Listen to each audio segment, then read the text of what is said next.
អូខេសួស្តីអ្នកទាំងអស់គ្នាស្វាគមន៍ជាថ្មីមកកាន់ Channel របស់ Admin ប៉ែទាំងអស់គ្នាហើយនៅក្នុងថ្ងៃនេះ Admin នឹងធ្វើការសម្ដែងនៅខ្សែរឿងចាស់របស់យើងដែលមានចំណងជើងថាអាចារ្យ Kim Reactivate នឹងជាភាព7បន្តទៀតអូគេទៅចេញមកមិញថ្មីក្តៅអ្នកទាំងអស់គ្នាហើយដើម្បីកុំឲ្យខាត់ពេលយូរចង់នឹងថាខ្សែរឿងរបស់យើងនឹងទៅជាយ៉ាងណាតាមដានទស្សនាជាមួយនឹង Admin ប៉ែទាំងអស់គ្នាដូចតទៅដោយបន្តពីភាពមុនហ្នឹងគឺបង Kim របស់យើងបានចាប់លោករដ្ឋមន្ត្រីធ្វើជាចំណាក់ខ្មាំងហើយបង Kim របស់យើងនៅក្នុងពេលហ្នឹងគាត់ក៏បានបញ្ជាឲ្យអ្នកគ្រប់គ្នាធ្វើការទម្លាក់កំភ្លើងចុះទៅប៉ុន្តែអបិមេវិជាការគិញគក់ហ្នឹងគាត់មិនយល់ព្រមនោះទេគាត់បានបញ្ជាឲ្យកូនចៅរបស់គាត់ហ្នឹងបាញ់សម្លាប់បង Kim យើងចោលប៉ុន្តែមេក្រុមកងកម្លាំងពិសេសរបស់ពួកគេហ្នឹងមិនយល់ព្រមនោះឡើយលក្ខណៈថាអត់ព្រមធ្វើតាមអញ្ចឹងណាហើយឲ្យកូនចៅរបស់គាត់ហ្នឹងដាក់កំភ្លើងចោលទៅហើយលោកមេវិជាការគិញគក់នៅក្នុងពេលហ្នឹងគាត់មិនសប្បាយចិត្តនោះទេហើយបងកម្មារបស់យើងហ្នឹងគាត់ក៏បានធ្វើការបាញ់កំភ្លើងប្រមាណគ្រាប់ដើម្បីគំរាមទៅដល់ពួកគេទាំងអស់គ្នាហ្នឹងហើយគាត់ក៏បាននាំគ្នារបស់គាត់ហ្នឹងទៅឈរក្បែរជញ្ជាំងហើយមិនតែប៉ុណ្ណោះគាត់ក៏បានដាក់គ្រាប់បែកមួយទៀតផងហើយកុំចូលមកទូគ្រាប់បែកងាប់ទាំងអស់គ្នាឲ្យប្រែបែរចំណែកមានជីនៅពេលដែលឃើញលោកប៉ារបស់នាងហ្នឹងនាងក៏បានរត់ទៅអបលោកប៉ារបស់នាងយ៉ាងសប្បាយចិត្តហើយបងឃីមនៅក្នុងពេលហ្នឹងគាត់ក៏បាននិយាយប្រាប់ទៅកាន់កូនស្រីរបស់គាត់ថាឲ្យប៉ាសុំទោសកូនតែប៉ាបោយជួយកូនឯងមិនទាន់ពេលវេលាកូនឯងភ័យយកផ្លោកអត់ជីនាងក៏បាននិយាយថានាងអត់បានភ័យយកផ្លោកអីទេដោយសារតែនាងឲ្យមានផ្លោកញ័រហើយអ្នកគ្រប់គ្នានៅក្នុងពេលហ្នឹងក៏រៀបចំឲ្យវាយអវ៉ាន់ដើម្បីរត់គេចចេញពីកន្លែងមួយហ្នឹងប៉ុន្តែវាពិតជាសយខ្លាំងមែនទែនដោយសារតាឡានរបស់បងផាក់ជីនសុនហ្នឹងគឺខ្ទេចខ្ទីអស់លេងហើយគេបាញ់ឡើងធ្លុះកង់អស់ហើយហ្នឹងហើយបងហាន់ស៊ូនៅក្នុងពេលហ្នឹងគាត់ក៏បានយកសោឡានរបស់លោកមេវិជាការដើម្បីយកទៅប្រើប្រាស់ហើយចំណែកបងផាក់ជីនសុនរបស់យើងហ្នឹងក៏បានប្រាប់ឲ្យអ្នកគ្រប់គ្នាធ្វើការលើកដៃឡើងទៅក្រោយមកបងកម្មារបស់យើងហ្នឹងគាត់ក៏បានចុចអាប៊ូតុងសម្រាប់បញ្ជាគ្រាប់បែកឲ្យគ្រាប់បែកវាដំណើរការហើយបើនរណាហ៊ានតាមពួកគេហ្នឹងគ្រាប់បែកហ្នឹងវានឹងផ្ទុះភ្លាមតែម្ដងហើយនៅពេលដែលគាត់បានចុចគ្រាប់បែកហើយហ្នឹងគាត់ក៏បានដើររំចង្វាក់ពឺយ៉ាងលោតែម្ដងក្រោយមកពួកគេក៏បាននាំគ្នាបើកឡានរបស់លោកប្រធានគីងគក់ហ្នឹងចាក់ចេញពីកន្លែងមួយហ្នឹងមកប៉ុន្តែតាមផ្លូវដែលពួកគេកំពុងតែធ្វើដំណើរហ្នឹងក៏បានជួបជាមួយនឹងចៅស្អាតសាំងអាហើយនឹងលោកពូម្ចាស់ហាងបោកអ៊ុតហើយពួកគេក៏បានបង្ខំឲ្យបងឃីមជាមួយនឹងគ្នារបស់គាត់ហ្នឹងចេញពីឡានមកហើយនៅក្នុងពេលនោះហ្នឹងចៅស្អាតសាំងអាហ្នឹងគាត់ក៏បាននិយាយទៅកាន់បងឃីមថាណាក្រែងបងឯងសន្យាមួយខ្ញុំថានៅពេលដែលជួយគុណស្រីបងឯងបានសម្រេចបងឯងព្រមប្រកល់ខ្លួនហីបងឃីមរបស់យើងគាត់ក៏បាននិយាយប្រាប់ទៅកាន់ចៅស្អាតសាំងអាវិញថាគាត់ពិតជាយល់ព្រមប្រកល់ខ្លួនហើយគាត់មិនភ្លេចសន្យានោះទេប៉ុន្តែគាត់ត្រូវជឿជាក់ថាចៅស្អាតមានជីរបស់យើងនឹងមានសុវត្ថិភាពសិនពេលដែលកូនស្រីរបស់គាត់មានសុវត្ថិភាពពេលណាគាត់នឹងព្រមប្រកល់ខ្លួនពេលហ្នឹងអ្នកទាំងពីរនៅពេលដែលលឺសូរបែបហ្នឹងក៏បានយល់ព្រមដាក់កំភ្លើងចុះហើយបងឃីមហ្នឹងគាត់ក៏បានប្រាប់ទៅកាន់ពួកគេថានៅពេលដែលមានជីមានសុវត្ថិភាពហើយហ្នឹងកុំភ្លេចនាំមេវិជាការដែលមានឋានៈខ្ពស់បំផុតហ្នឹងទៅជួបគាត់នៅទីរបស់គាត់ទៅក្រោយមកពួកគេក៏បាននាំគ្នាធ្វើការបើកឡានគេចចេញពីកន្លែងមួយហ្នឹងមកហើយនៅតាមផ្លូវហ្នឹងមានជីហ្នឹងនាងក៏បានឃើញលោកប៉ារបស់នាងហ្នឹងមានរបួសពេញខ្លួនទាំងអស់ហ្នឹងហើយមានជីនាងក៏បានស្រែកយំប៉ុន្តែប៉ុណ្ណោះហ្នឹងក៏បានសួរទៅកាន់លោកប៉ារបស់នាងថាតើលោកប៉ាឈឺអត់ហើយបងឃីមហ្នឹងគាត់ក៏បាននិយាយថាគាត់មិនឈឺទេសូមឲ្យតែកូនស្រីរបស់គាត់មានសុវត្ថិភាពទៅហ្នឹងគាត់សប្បាយចិត្តហើយមានជីនៅពេលដែលលឺសូរបែបហ្នឹងគាត់ក៏បានស្ទុះទៅអបកលោកប៉ារបស់គាត់យំហើយក៏បាននិយាយថាឲ្យកូនសុំទោសដែលពេលកន្លងមកហ្នឹងកូនបាននិយាយមិនល្អទៅដាក់លោកប៉ាហើយកូនពិតជាក្លៀនស៊ីណែមកពីបាត់ដំបងភ្លើងនៅលោកប៉ាព្រោះយូរអាណែ1 500ហ៎បាទហើយក្រោយមកពួកគេទាំងអស់គ្នាក៏បានចតឡាននៅកន្លែងហាងអាហារដើម្បីចូលទៅញ៉ាំអាហារបន្តិចសិនប៉ុន្តែវាពិតជាសាមកាហេខ្លាំងមែនទែនដោយសារតែកូនចៅរបស់លោកប្រធានជូស្ញញហ្នឹងក៏ពោលទៅឈប់នៅកន្លែងមួយហ្នឹងហើយគេក៏បានបញ្ញាប់រាយការណ៍ទៅកាន់លោកប្រធានជូស្ញញហើយលោកប្រធានជូនៅពេលដែលឮសូរដំណឹងមួយហ្នឹងហើយហ្នឹងគាត់ក៏បានប្រាប់ឲ្យកូនចៅរបស់គាត់ហ្នឹងនាំពីអ្នកឲ្យកូនហ្នឹងមកជួបគាត់មកអូយនិយាយស្រួលទៅមើលតែពួកហ្នឹងងាយចាត់ការអញ្ចឹងក្រោយមកពួកគេទាំងអស់គ្នានៅពេលដែលញ៉ាំអាហារហើយហ្នឹងពួកគេក៏បាននាំគ្នាបើកឡានដើម្បីត្រឡប់ទៅផ្ទះវិញតែមានណានៅពេលដែលពួកគេឈប់កន្លែងភ្លើងស្តុបហ្នឹងគឺមានឡាន2 3គ្រឿងហ្នឹងមកចតកន្លែងវាយឡានរបស់ពួកគេហើយឡានទាំងអស់ហ្នឹងគឺមិនមែនធម្មតានោះទេដោយសារតែក្នុងឡានហ្នឹងគឺមានសុទ្ធតែកូនចៅរបស់លោកប្រធានជូស្ញញទាំងអស់ហ្នឹងហើយពួកវាក៏បានបញ្ញាធ្វើការបិទទ្វារឡានរបស់បងឃីមហើយនឹងក្រុមរបស់បងឃីមហ្នឹងមិនឲ្យចេញមកខាងក្រៅបាននោះទេហើយនៅក្នុងពេលនោះពួកវាក៏បានប្រើឡានស្ទូចហ្នឹងលើកឡានរបស់បងឃីមហ្នឹងដាក់ចូលទៅក្នុងទូកុងតឺន័រមួយទៀតផងហើយមានជីនៅពេលដែលឃើញបែបហ្នឹងនាងពិតជាផិតភ័យខ្លាំងមែនទែនប៉ុន្តែបងកម្មារបស់យើងគាត់ក៏បាននិយាយថាអុយបាយភ័យឯងក្មួយយ៉ាពូណប់មួយទៅស៊ីសុំប្រហែលនៅពេលដែលពួកគេបានលើកឡានរបស់បងឃីមចូលទៅក្នុងទូកុងតឺន័រហើយហ្នឹងបងកម្មារបស់យើងហ្នឹងគាត់ក៏បានបើកដបូលឡានហើយឡើងចេញមកខាងលើគឺដើម្បីរកច្រកចេញអីចឹងណាប៉ុន្តែរំពេចនោះក៏ស្រាប់តែមានផ្សែងពុលហ្នឹងបានបង្ហុយចេញមកបងហាន់ស៊ូនៅពេលដែលឃើញបែបហ្នឹងគាត់ក៏បានបញ្ញាធ្វើការបិទដបូលឡានយ៉ាងលឿនទុកឲ្យបងកម្មារបស់យើងនៅសន្លប់នៅខាងក្រៅតែម្នាក់ឯងចំណែកបងផាក់ជីនសុននៅក្នុងពេលហ្នឹងគាត់មិនផិតភ័យទេគាត់ក៏បាននិយាយថាអុយពួកឯងបាច់បារម្ភពីគ្នាមានខោក្រោះការពារផ្លោកហើយនិយាយឲ្យព្រាមហ្នឹងគាត់ក៏បានស្លាប់ទៅហើយក្រោយមកទៀតហ្នឹងនៅពេលដែលទូកុងតឺន័រមួយហ្នឹងមកដល់ទីតាំងដែលពួកគេបានកំណត់ហើយហ្នឹងកូនចៅរបស់លោកប្រធានជូស្ញញហ្នឹងក៏បានប្រើឲ្យកូនចៅរបស់គាត់ទៅឆែកមើលតែអ្នកនៅក្នុងឡានហ្នឹងស្លាប់អស់ន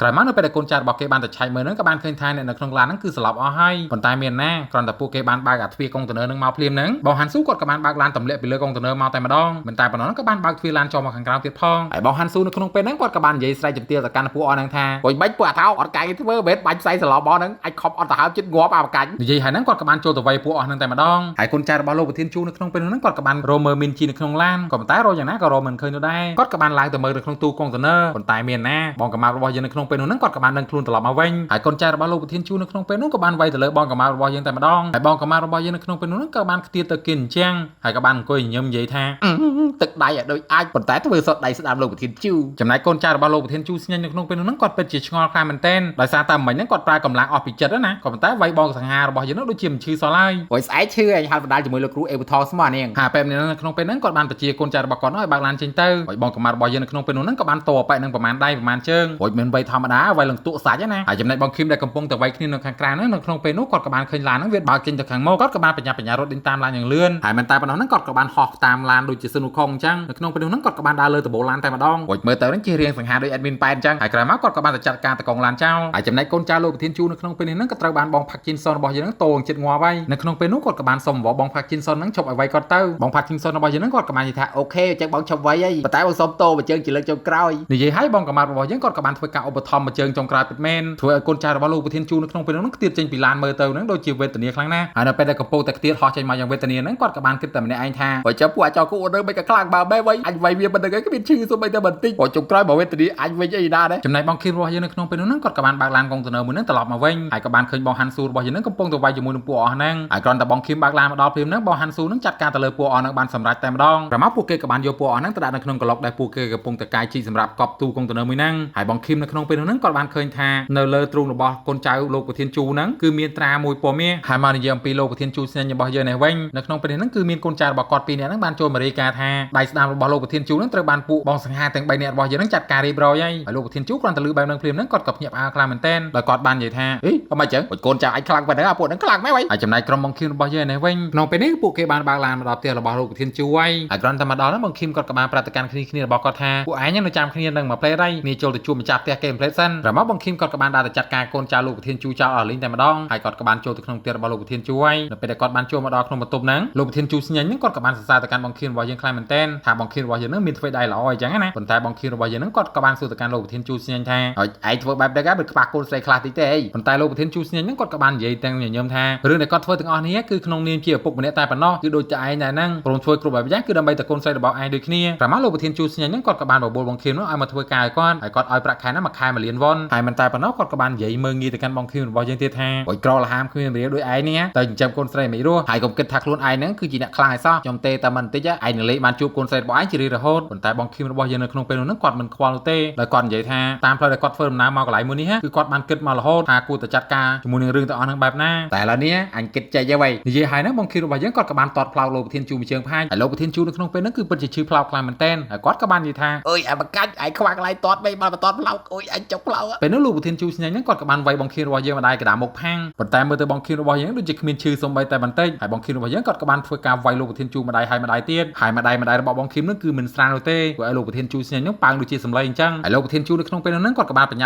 ញាទៅរកដាវរបស់គាត់ដើម្បីយកមកកាប់បងឃីមរបស់យើងចោលប៉ុន្តែមិនថាទោះបីជាលោកប្រធានជូខំប្រឹងកាប់យ៉ាងណានោះទេក៏កាប់បងឃីមរបស់យើងហ្នឹងមិនត្រូវសំបីតែមួយដាវព្រោះស្ទាយកាប់អត់ជាងស្ទៀវនៅតែកែវទៅឯងចាំមកកាប់អញឯណាហើយបងឃីមរបស់យើងនៅក្នុងពេលហ្នឹងគាត់ក៏បានតកដាមុខរបស់លោកប្រធានជូប្រមាណដៃទៀតព្រោះឲ្យលោកប្រធានជូនៅក្នុងពេលហ្នឹងរន្ធត់ញ័រផ្លោកខ្លាំងមែនទែនគាត់ឈឺខ្លាំងពេកហ្នឹងគាត់ក៏បានបញ្ញាសវេសវ៉ារត់ចេញទៅខាងក្រៅគឺដើម្បីរត់គេចចេញពីបងឃីមរបស់យើងណាហើយនៅពេលដែលគាត់បានវាចេញមកដល់ខាងក្រៅហ្នឹងបងឃីមគាត់ក៏ប្រងតម្ដាយទៀតដើម្បីសម្លាប់លោកប្រធានជូចោលប៉ុន្តែមីនជីហ្នឹងគាត់ក៏បានមហាមតាន់ហើយបងឃីមរបស់យើងនៅក្នុងពេលនោះគាត់ក៏បានប្រាប់ទៅកាន់លោកប្រធានជូថាបើសិនជាចង់មានជីវិតរស់នៅហ្នឹងអញឆាប់ទៅសុំវ៉ាមីនជីឲ្យលើកលែងតឯងទៅបើមិនអញ្ចឹងទេហ្នឹងអញនឹងសម្លាប់ឯងចោលហើយលោកប្រធានជូនៅក្នុងពេលនោះហ្នឹងគឺពិតជាផិតភ័យខ្លាំងមែនទែនគេក៏បានទៅលុតជង្គង់សុំវ៉ាមីនជីឲ្យលើកលែងតឲ្យគេធ្វើដូចជាការដែលលោកប្រធានជូលុតជង្គង់នៅមុខគេកាលពីមុនអញ្ចឹងហើយមីនជូនៅក្នុងពេលនោះនាងក៏បាននិយាយថាលោកពូជាមួយនឹងកូនស្រីរបស់លោកពូគួរតែទៅប៉ប៉ូលីសទៅហើយមកនិយាយអំពីលោកប្រធានគួរឯនេះវិញនៅក្នុងពេលនេះគឺពួកគេកំពុងតែឈរលើកដៃហ្នឹងអស់រយៈពេល4ម៉ោងមកហើយព្រោះមិនមាននរណាម្នាក់ណាហ៊ានកម្រើកនោះទេដោយសារតែបើសិនជាពួកគេកម្រើកឬក៏ឮសូរសំឡេងអ្វីមួយហ្នឹងអាក្របបែកដែលបងសង្ហារបស់យើងគាត់បានដាក់តាំងនៅកន្លែងមួយហ្នឹងវានឹងដំណើរការហើយនៅក្នុងពេលនោះហ្នឹងគឺមានបងកម្មាប់ម្នាក់ហ្នឹងគាត់ឈរលើកដៃយូរខ្លាំងពេកហ្នឹងគឺគាត់អស់កម្លាំងខ្លាំងមែនទែនក្នុងពេលនោះហ្នឹងគាត់ក៏បានផោមចេញមកព្រោះសំឡេងផោមរបស់គាត់ហ្នឹងក៏ធ្វើឲ្យក្របបែកហ្នឹងវាដំណើរការតែម្ដងហើយចំណែកលោកប្រធានគួរនៅពេលដែលឃើញបែបហ្នឹងគាត់ក៏បានស្រែកចំទាប្រាប់ឲ្យកូនចៅរបស់គាត់ហ្នឹងបញ្ញាប់នាំគ្នាក្រាបចុះទៅប៉ុន្តែមានណានៅពេលដែលពួកគេបានក្រាបចុះទៅណាអាក្របបែកហ្នឹងវាក៏បានផ្ទុះដូចជាផាក្របបែកអញ្ចឹងលក្ខណៈថាផ្ទុះត្រឹមប្រហែលជាផាវណាមិនដូចជាក្របបែកមែនទេនោះទេអ្នកគ្រប់គ្នានៅពេលដែលដឹងខ្លួនថាត្រូវបងកម្មារបស់យើងបោកប្រាស់ហ្នឹងពួកគេពិតជាខឹងខ្លាំងមែនទែនជាពិសេសគឺលោកប្រធានគួររបស់យើងនឹងឯងដែលគាត់បាននិយាយថាអើយអាចចង្រៃយើអើយសូម្បីតែផោមអាចមានហ៊ានផោមហោះអាចចូលលើ4ប៉ោរួចក្របបែកខ្លាយសោះអបកាយហើយមកនិយាយអំពីបងឃីមរបស់យើងនេះវិញនៅក្នុងពេលនេះហ្នឹងគាត់កំពុងតែរៀបចំកម្មវិធីខួបកំណើតកូនស្រីរបស់គាត់ប៉ុន្តែខួបកំណើតហ្នឹងវាហួសហើយលក្ខណៈថាបើហួសហើយគាត់មកធ្វើឲ្យបានអញ្ចឹងណាហើយចំណែកពួកប៉ូលីសនៅក្នុងពេលនេះគឺកំពុងតែឈរចាំបងឃីមនៅមុខផ្ទះរបស់គាត់នឹងឯងហើយចំណែកមីនជីហ្នឹងគាត់ក៏មានអារម្មណ៍ថាខ្លួនឯងខុសដែរដែលធ្វើឲ្យលោកប៉ារបស់នាងហ្នឹងត្រូវប៉ូលីសមកចាប់ខ្ល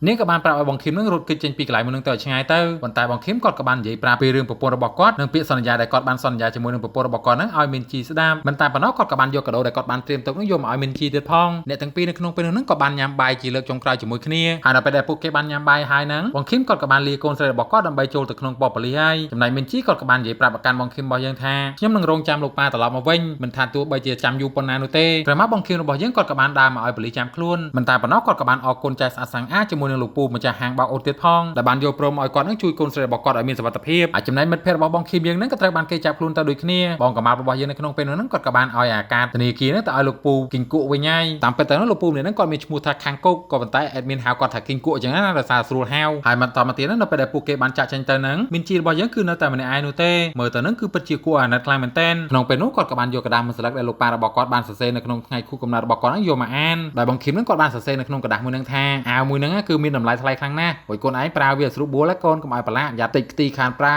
ហើយមកនិយាយអំពីលោកប្រធានជួររបស់យើងនេះវិញនៅក្នុងពេលហ្នឹងគាត់កំពុងតែសោកប៉ាន់អ្នកមានអំណាចទៀតហើយមិនតែប៉ុណ្ណោះហ្នឹងគាត់ក៏បានផលិតធ្មេញមាសពីរក្រាស់ហ្នឹងឲ្យទៅអបិធ្មេញមាសនោះវិញទៀតផងហើយចំណែកចែកស្អាតសាំងអាហ្នឹងក៏ត្រូវបានគេតម្លាក់តំណែងទៅមកតំណាក់ដែរចំណែកលោកពូបោកកៅអៅនេះវិញនៅក្នុងពេលនេះគឺហាងរបស់គាត់ត្រូវបានបិទទ្វារហើយដោយសារតែលែងមានភ្ញៀវចូលមកបោកអូនទៀតហើយអញ្ចឹងហើយគាត់សម្រេចចិត្តលក់ហាងមួយហ្នឹងតែម្ដងហើយចំណែកបងហាន់ស៊ូជាមួយនឹងបងកម្មារបស់យើងនេះវិញពួកគេហ្នឹងក៏ត្រូវបានគេចាប់មកឃុំឃាំងដែរហើយចំណែកបងសង្ហាដែលជាកេញសម្ងាត់មកពីប្រទេសកូរ៉េខាងជើងហ្នឹងគាត់កំពុងតែលួចមកព្យាបាលខ្លួនជាមួយនឹងគ្រូខ្មែរអូយឬកូរ៉េសោះហ្នឹងមានសិទ្ធិគ្រូខ្មែរអបកាច់ហើយចំណែកបងខៀវរបស់យើងហ្នឹងគឺត្រូវបានគេយកទៅឃុំឃាំងនៅក្នុងបន្ទប់ VIP លក្ខណៈថាជាគុកដែលមានប្រព័ន្ធការពារយ៉ាងតឹងតែងណាហើយនៅក្នុងពេលនេះហ្នឹងគាត់កំពុងតែត្រូវគេរៀបចំដើម្បីបញ្ជូនខ្លួនទៅកាន់ប្រទេសកូរ៉េខាងជើងវិញហើយគឺដើម្បីរក្សានៅទំនាក់ទំនងរវាងប្រទេសទាំងពីរដោយមេធំនៅក្នុងប្រទេសកូរ៉េខាងត្បូងហ្នឹងគឺជាអ្នកសម្រេចចិត្តឲ្យធ្វើបែបហ្នឹងហើយចំណែកខ្សែរឿងរបស់យើងគឺស្លេះត្រឹមតែប៉ុណ្្នឹងឯងអ្នកទាំងអស់គ្នាប៉ុន្តែមុនពេលដែលបញ្ចប់ខ្សែរឿងយើងទៅហ្នឹង admin ក៏សូមខន្តីអភ័យទោសចំពោះពាក្យពេចន៍ដែលលើសលួសដោយប្រការណាមួយមិនសមរម្យក៏សូមពុកម៉ែបងប្អូនទាំងអស់គ្នាមេត្តាអធិស្ឋានដល់ admin ផងហើយបើសិនជាជួយចិត្តកុំភ្លេចជួយចុច like subscribe ដាក់សញ្ញាកណ្ដឹងឲ្យ admin ម្នាក់មួយផងជាចុងក្រោយ admin ក៏សូមអរគុណសូមជម្រាបសួរអីច្រឡំសូមជម្រាបលា